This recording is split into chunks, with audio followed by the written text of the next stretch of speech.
All right. Well, first, Frame looks at atheism, and atheism, noted earlier, is also helpful to view the dynamics of unbelief from the perspective of a more biblical categories. And he points out both either atheism or idolatry are kind of the two irrationalist worldviews here in contention. Yeah. So, I'm sorry. Go ahead. I was just saying atheism can either be practical or theoretical or both is what he posits here. And so what he does here now is he pivots from the discussion of rationalism, irrationalism, which is kind of a secular way to talk about what he says, to what he has called the biblical way of talking about what he's talking about here, atheism and idolatry.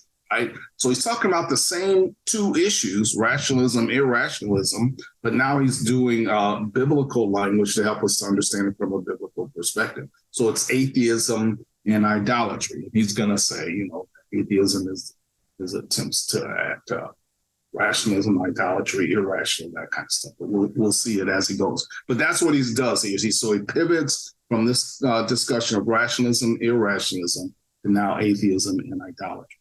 Right.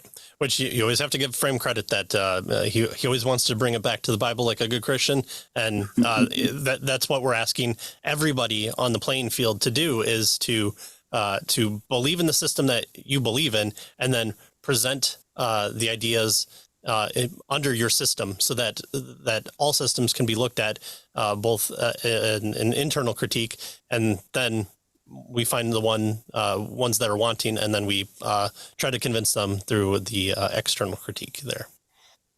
Well, the theoretical atheist denies God, but the practical atheist simply lives as though God did not exist.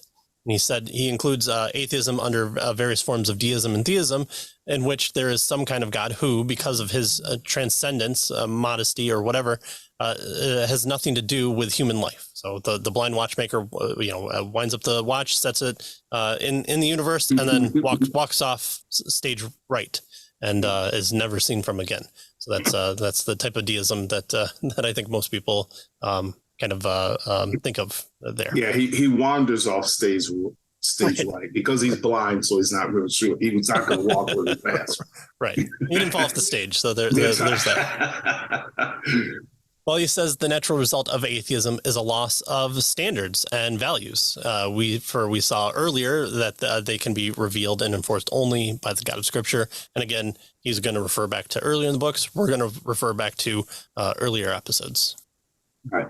So that's atheism, right? On the other hand, is idolatry.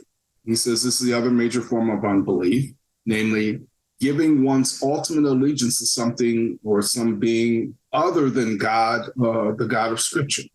This allegiance might be, he tells us, to some primitive god or gods like Zeus or Baal or Moloch or whatever, to some abstract principles, for instance, Plato's The Good, to a non-Christian religion, Buddhism, even to a modern cultural movement such as the New Age, or maybe to oneself or to human reason or whatever, he says. So all of these are forms of idolatry is what he wants us to see. It's an allegiance, an ultimate allegiance to something other than the God of Scriptures. Right. And again, he's categorizing, which means there's definitions in place, which means we have a firmer grasp on what at least Frame is talking about. And from there, we can have a better critique or understanding of where he's coming from.